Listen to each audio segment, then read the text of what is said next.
3, 2, 1, and kaboom.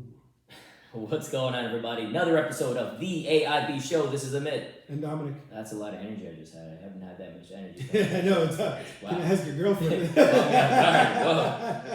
Woo, I'm sweating now. I'm done. What's up, everybody? We are back for another episode, and let's just get right after it. Another quick one. Yeah, that's again what she said. We're gonna get right after it. Simple things. First things first. Are you a urinal guy or a toilet dude? Because I was just in the bathroom and I was thinking about it because I don't like urinals.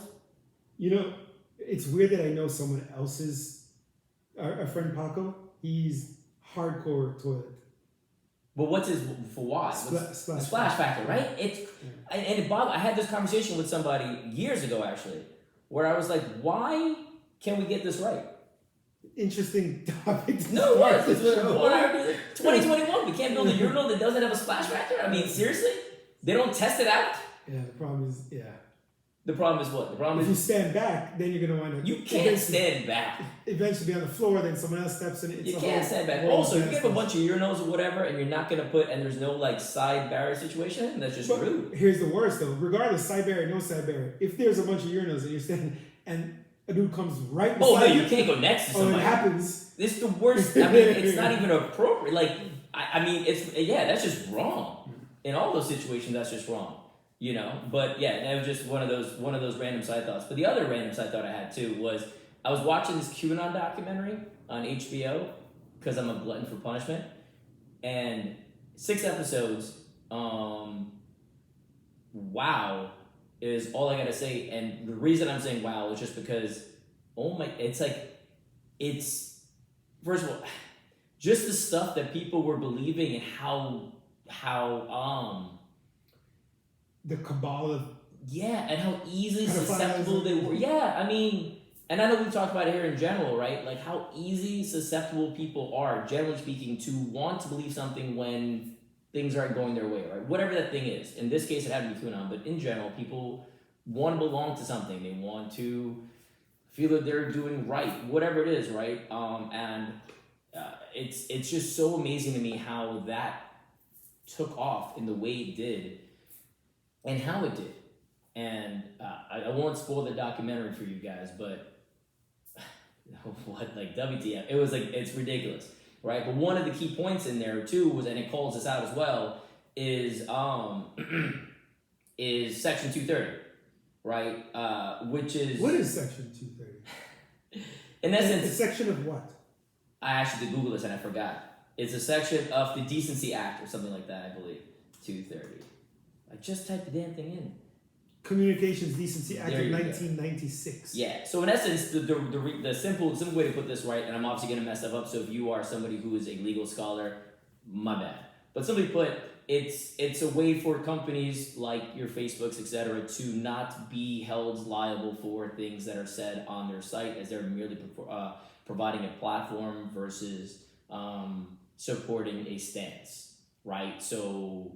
You know, that's where there's a lot of things that have like hate speech on them and stuff like that, and they're up, and everybody's like, well, you should take it down, but it's one of these things where that's a very slippery slope, because you take down the hate speech for somebody, well, what's to stop you? And mind you, that's because some group determines that to be inappropriate, and then later on some other group determines something else to be appropriate, and then who governs the governor, and so on and so forth. So it's this really weird slope. So we're one of the countries that has this rule. Other countries don't, by the way. Not all, but many countries don't have such things where the government pretty much say you can't have that. Obviously, China is one of those, but some other Asian countries as well. And we have this freedom of speech aspect, which, for better or worse, is part of the game, and why... It's not actually freedom of speech.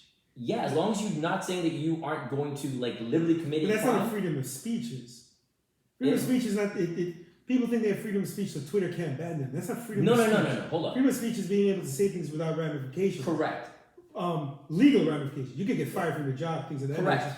And so that's where people conflate things. Where like, no, but Kevin Twitter censored me, or this is censoring me. It's America, I have freedom of speech. Where learn your shit. It's not freedom of speech. Well, no, not. But and Twitter, it's a private entity. Yeah, Twitter ain't your company. I mean, Twitter's got nothing to do with you as an individual. Twitter is a private company, can do whatever the f they want, which is what they're doing. But it was so 230 is a way for a lot of companies to Hide behind is not the right word. Yeah, to escape any legal liability. Yeah. Right? Because you can put a bunch of stuff on there, right? And this came about. And plus, technically, they don't have to upset some of their. Oh, correct. Because you want so if you are, and it's not a moral police situation. If you're Twitter, you want users, plain and simple. You want engagement, plain and simple. You're definitely not going to agree with, and you meaning whoever's at the top of the food chain, right? As far as making the decisions, you're definitely not going to agree with everybody. You're not going to have a similar stance to everybody, but you kind of want you want the user base because you want the dollars. Yeah, but I think was it Facebook or was it Twitter? Was Jack Dorsey or were they banning QAnon? No, so it's funny, right? None of them did anything. No, I think of course for a while. None of them did anything. For a long time. And then everybody jumped on the bandwagon saying when Twitter started the trend, and everybody jumped on the bandwagon, right? But none of because it was what they found was initially it was a whole situation where people felt that Twitter was, or actually 8chan, which was where a lot of the stuff was living, was the one that kind of that brought the whole collective together and kind of fostered this thought process. And it turns out that YouTube and Facebook were the big culprit of radicalizing a lot of people because of the videos that were on there, because of all that kind of stuff in general. And because of the algorithms built to, like I mentioned, get your eyeballs, to keep you secure and so on. And they would lean back on the 230 stuff, YouTube and Facebook that is and stuff. And they're the ones who kind of made it happen. What are you looking at? What just happened? What are you looking at? There's an abundance of red in here. Which how do you not? You made this thing before. But it's even more stuff that I wouldn't notice is popping up. For example, it's little things. Your Altoids can. The red in the computer. The red in the computer? Yeah, right there. There's a giant sized clock that's literally 3 times his size on his wall. He's wearing a red shirt. His chair is red. His backpack is red. The painting is red. The kitchen soap, what do you call those things? Spatulas and scoopers. The vase it's in. Nothing is called. It's not a vase. What do you call it? Plants don't go in there. Plants go in a vase. It's not a vase. Anything can go in a vase. No, man. Plants are vases. No. No, vases are not a free-form thing. Get out of here. Vases have a purpose, which is for plants. A vase is defined as a container for plants. A usually round vessel of greater depth. That's what that is. Okay, continue. Deeper than width, usually used chiefly as an ornament. For as an ornament or holding flowers. Chiefly. My point is chiefly. Oh look, red blanket. Oh look, his little cute little itty scooter. I'm sorry. Gray and red. Were you riding around in that scooter all last week? Yes. Pretty fun. Okay, all right, my bad. Sorry. Either way. What happened? Oh. What else are you looking for? That's red. My shoes? Sneakers. Yeah, I got a whole bunch of red sneakers actually. Yeah. All right. Interesting. I just happened to catch. Oh look, our mic wires red. Anyway. All of a sudden, it's like a Sesame Street episode over here. I mean, 1, 2. I mean, a next spatula something. No, it's the same thing. The one's been used. You crazy bastard. Red. All right, go on. I don't even know where it's going anymore. It's irrelevant. Section 230. No, it's irrelevant. Moving on. The point is, that's people hiding behind it, but that was a situation. The documentary is interesting. Check it out. And it ends with a who is Q situation, and it's crazy that all that happened from this individual, and the people who believe him are crazy. What the F are you looking at? There's another red something over there. It's Morgan Freeman over here. I'm not getting this one. Shawshank, Red. Wow. There's actually a movie called Red. You could have just gone there. It was Bruce Willis. Oh. Damn it. Where did? Oh, the sound came in. Hold up. Technical difficulties.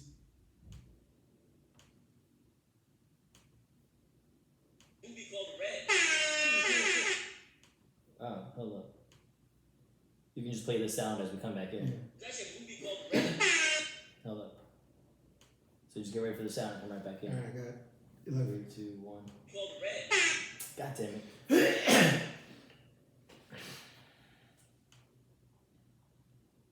we go. I'm actually gonna cut it.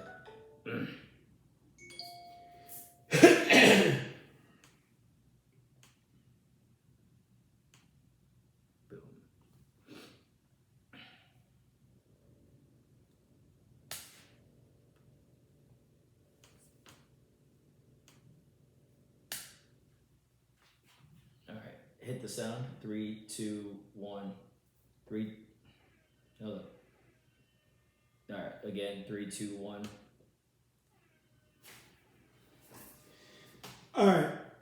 Different note. I want to talk about heirs rights. I just learned about this. So it's an interesting aspect of land ownership that's greatly affected one community. So it's estimated that 50% of all black-owned land in America is owned via this concept called heirs rights. And unfortunately, because of this concept, in the last 90 years, black land ownership has decreased by 60%. So despite, quote unquote progress in terms of, going through the civil rights movement, things of that nature, back in the Jim Crow era, there was more black owned land in America than now, which is mind boggling that post slavery there was more black owned land. So heirs rights was a concept in 50 states whereby, if someone died and they didn't have a will, it passed to their children. So let's say you had 3 children. They're heirs? I don't know if somebody thought it was like Michael Jordan. It's like, no, it's not AIR. Yes. Right? So let's say you had 4 children. I think I said 3. 4 children. So each would have 25% by default. Right? But you don't each own a portion of the property. Right, you own collectively 25% because it's hard to divide. Let's say some had swamp area, one had a house, one is farmland, one is timber. How do you divide? No. Yeah, you can't geographically divide the land. The problem is this: as it passes on to generations, and without wills, it starts getting more diluted. So those children and then the grandchildren are more and more. So, for example, there could be more heirs. So now there could be 25 different heirs who each own 4%. Now, if one of those 4% either decides they don't want it anymore, they can file a lawsuit, or if they sell it to somebody, they're 4%. That person, which happens a lot, where companies come in and kind of take advantage of the situation, get one heir who lives in another country, doesn't really know the family, say, I'll give you X, and that company comes in, buys the 4%, then they can force a cash sale for the rest of the property, a firehouse sale. They literally go to the court and say, want to force this. It goes to the courthouse steps and it's all cash. So these families, in order to get the land they've owned for decades, in order to keep it, they would have to come up with cash to buy their own property, which the majority of them don't have.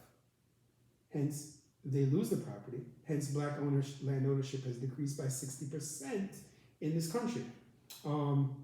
There was a lawyer, I'm looking up his name, called Thomas Mitchell. He's an attorney who, in the last decade, has spearheaded the efforts to fix this.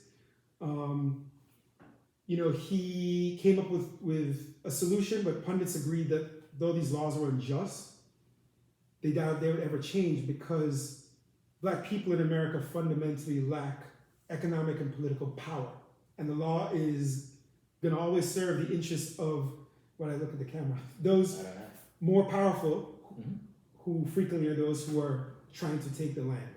But he made some changes. The 3 solutions he had were, if someone wants to sell to other shareholders, if someone wants to sell, the other shareholders should have the right to buy it themselves. Yeah, so right of first refusal. Right of first refusal, exactly. I'm sorry, one more time? Exactly.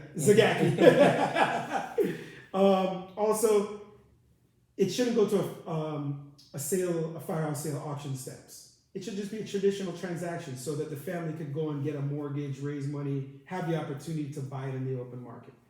So he made these proposals. 17 states have actually done it in the last 10 years. 8 of them in the South. I was going to say how many in the South, yeah. Which is mind-boggling. Because a lot of this stuff is happening in the South more than... And a lot of it was given because of the Homestead Act, Correct. which is post-slavery, 1910, to grant land ownership to former slaves. slaves. Which is why the majority of these cases occurred in the South. And again, it's not just like, hey, some rich white dude's coming in. Corporations, everybody. This is not like, it's like people, anybody who saw the opportunity to take over the land is what it comes down to. Yeah, so it's a very deceiving and practice where they come in and they can just get one owner to sell, thinking, and that owner may not. And the owner's percentage is irrelevant, and many times the owner doesn't know they're an owner because you're an heir. Exactly. You have no So deed, you nothing. somebody comes and says, "Hey, give me this for X," and you're like, "Oh, I didn't even know." I'll take Done. that money. I'll take that money. I don't know the family. And that's the thing. You have no interest in the family could give a crap, and that's And then how these it affects people them. who've lived there forever and plan to pass it along also lose their property. It's a very underreported and significant problem we have, but seems to be some progress, but hopefully more. Real quick, another thing I want to talk about is. Damn it. I think it was perfect actually when you paused there. So I think we're good. Hold up. Keep doing that. Underreported and significant problem we have, but seems to be some progress. Okay, no, we're good. Properties. It's a very underreported and significant problem we have, but I don't know why this happened more times today.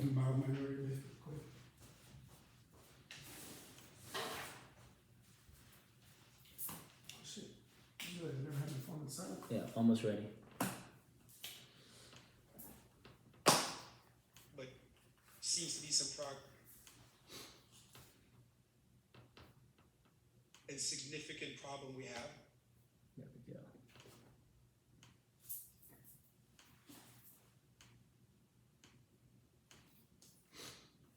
Sweet.